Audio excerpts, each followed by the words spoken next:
चलिए question number 851 देखते हैं। कार्यकाल समाप्त होने से पहले उपराष्ट्रपति को हटाने का अधिकार किसको है? तो ये अधिकार है संसद को। अगला क्वेश्चन देखते हैं। किस सदन में उपराष्ट्रपति को पदच्युत करने का प्रस्ताव रखा जाता है? तो उपराष्ट्रपति के बारे में बात कर रहे हैं तो ये प्रस्ताव रखा जाता है राज्यसभा में। अगला क्वेश्चन देखते हैं। उपराष्ट्रपति के चुनाव संबंधी विवाद को कौन देखता है? तो उपराष्ट्रपति के चुनाव संबंधी जो विवाद है उसको सर्वोच्च न्यायालय देखता है। अगला क्वेश्चन। उपराष्ट्रपति का कार्यकाल कितने वर्षों का होता है? तो उपराष्ट्रपति का जो कार्यकाल है वो 5 वर्षों का होता है। अगला क्वेश्चन देखते हैं। उपराष्ट्रपति पद हेतु कम से कम कितनी आयु आवश्यक है?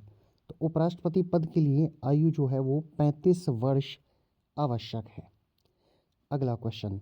संविधान के किस अनुच्छेद में उपराष्ट्रपति का वर्णन है? तो अनुच्छेद 63 यानी अनुच्छेद 63 आर्टिकल 63 में बताया गया है उपराष्ट्रपति के बारे में। अगला क्वेश्चन देखते हैं। भारत की संघीय कार्यपालिका अध्यक्ष कौन होता है?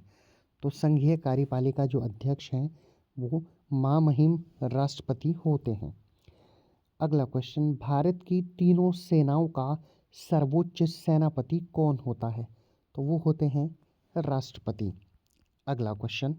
भारत के राष्ट्रपति पद के लिए उम्मीदवार की न्यूनतम आयु कितनी होनी चाहिए? वो होनी चाहिए 35 वर्ष। आगे चलते हैं। राष्ट्रपति का चुनाव किस पद्धति द्वारा होता है? तो ये होता है समानुपातिक प्रतिनिधित्व एवं एकल संक्रमणीय प्रणाली द्वारा। ये एक प्रणाली होती है, ये वोट डालने का एक तरीका है। इस पद्धति के आधार पर राष्ट्रपति का चुनाव जो है भारत में कराया जाता है। अगला क्वेश्चन। राष्ट्रपति की उनके पद से कैसे हटाया जा सकता है? तो ये की नहीं, ये को है। राष्ट्रपति को उनके पद से कैसे हटाया जा सकता है? तो संसद द्वारा महाभियोग लगाकर उनके जो राष्ट्रपति है उनके कार्यकाल से पहले उन्हें हटाया जा सकता है। आगे चलते हैं। अगला क्वेश्चन। राष्ट्रपति पर महाभियोग किस आधार पर लगाया जाता है? जब भी राष्ट्रपति संविधान का अतिक्रमण करते हैं तो उन पर महाभियोग लगाया जा सकता है, ये आधार हो सकता है। अगला क्वेश्चन।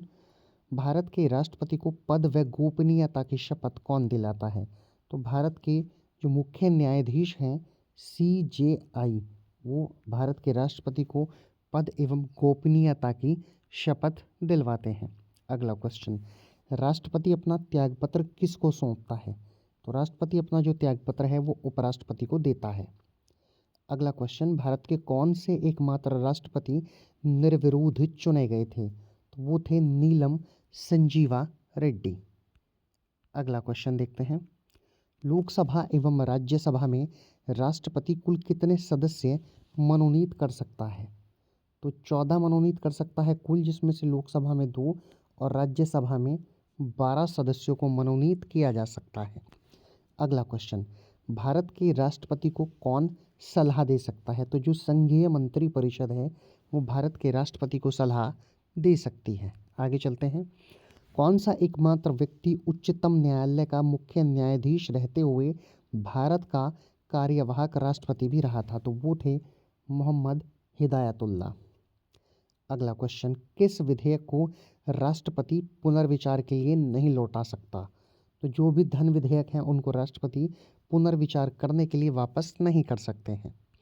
अगला क्वेश्चन। युद्ध अथवा बाहरी आक्रमण की स्थिति में आक्रमणकारी के विरुद्ध युद्ध की घोषणा कौन कर सकता है?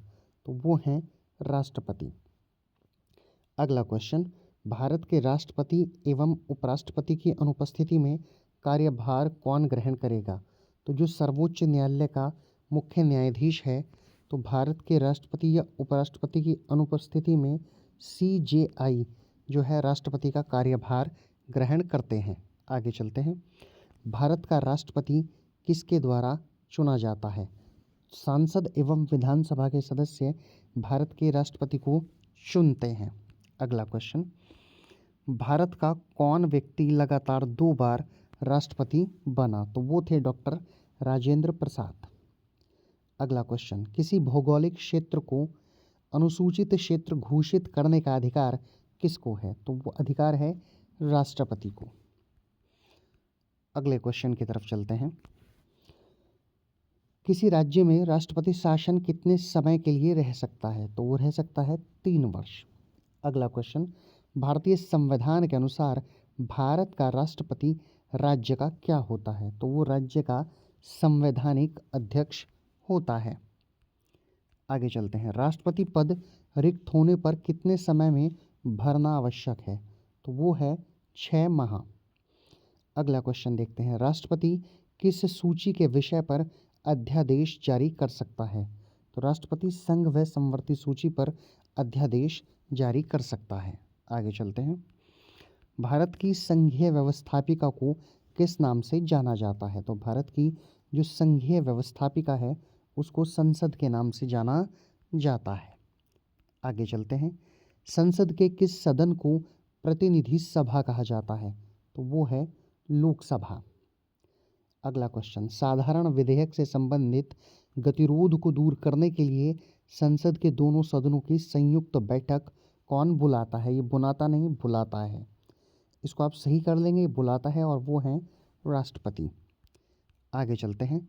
संसद के दोनों सदनों का सत्रावसान कौन कर सकता है? तो संसद के दोनों सदनों का सत्रावसान राष्ट्रपति कर सकते हैं। अगला क्वेश्चन मोस्ट इम्पोर्टेंट है, कई परीक्षाओं में से पूछा गया है कि संसदीय प्रणाली की कौन सी प्रथा जो भारत की देन है? तो वो देन है शून्यकाल। अगला क्वेश्चन देखते हैं। संविधान लागू होने के बाद सर्वप्रथम त्रिशंकु संसद का गठन कब हुआ था? तो ये हुआ था 1989 को। अगला क्वेश्चन देखते हैं। मूल संविधान में मौलिक अधिकारों की संख्या कितनी दी गई थी? तो मौलिक अधिकार दिए गए थे 7। आगे चलते हैं। समता व समानता का अधिकार का वर्णन संविधान के किस अनुच्छेद में किया गया है? तो अनुच्छेद 14 से अनुच्छेद 18 तक समता एवं समानता के अधिकार का वर्णन भारतीय संविधान में किया गया है। आगे चलते हैं। अगला क्वेश्चन है, स्वतंत्रता का अधिकार का वर्णन किस अनुच्छेद में किया गया है? संविधान में पूछा गया है। तो स्वतंत्रता जो दी गई है वो 19 से आर्टिकल 22 तक, या अनुच्छेद 19 से अनुच्छेद 22 तक, ऐसा कह सकते हैं। अगला क्वेश्चन, शोषण के विरुद्ध अधिकार का उल्लेख किस अनुच्छेद में मिलता है? तो ये मिलता है आर्टिकल 23 से आर्टिकल 24 तक, अनुच्छेद 23 से अनुच्छेद 24 तक। अगला क्वेश्चन, धार्मिक स्वतंत्रता का अधिकार का उल्लेख किस अनुच्छेद में किया गया है? तो धार्मिक स्वतंत्रता अनुच्छेद 25 से अनुच्छेद 28 तक दी गई है। अगला क्वेश्चन, संस्कृति और शिक्षा संबंधी अधिकार का उल्लेख संविधान के किस अनुच्छेद में मिलता है? तो ये मिलता है अनुच्छेद 29 से अनुच्छेद 30 तक। ये भी आप याद रखेंगे। आगे चलते हैं।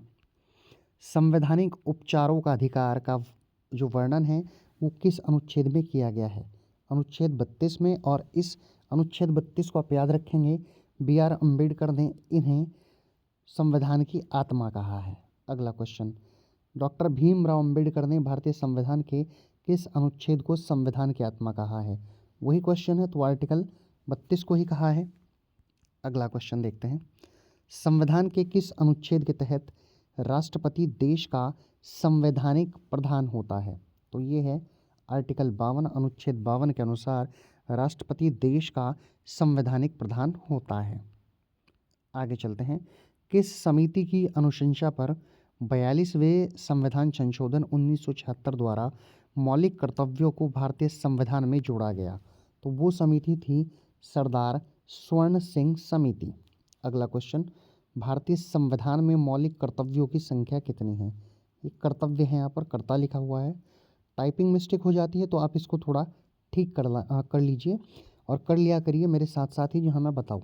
तो टोटल जो मूल कर्तव्य दिए गए हैं वो दिए गए हैं 11। आगे चलते हैं। भारतीय संविधान के किस अनुच्छेद में कहा गया है कि भारत का एक महान्यायवादी होगा? तो ये कहा गया है अनुच्छेद 76 में। अगला क्वेश्चन देखते हैं। भारत के महान्यायवादी की नियुक्ति कौन करता है? तो भारत के महान्यायवादी की नियुक्ति राष्ट्रपति करते हैं। अगला क्वेश्चन, भारत सरकार का सर्वप्रथम विधि अधिकारी कौन होता है? तो वो होता है भारत का महान्यायवादी। आगे चलते हैं। राज्य का सर्वोच्च कानून अधिकारी कौन होता है?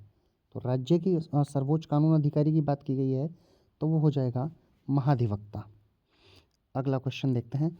भारतीय संविधान के किस अनुच्छेद में राज्य के महाअधिवक्ता की व्यवस्था की गई है? तो ये है भारतीय संविधान का अनुच्छेद 165, जिसमें राज्य में महाअधिवक्ता की व्यवस्था की गई है।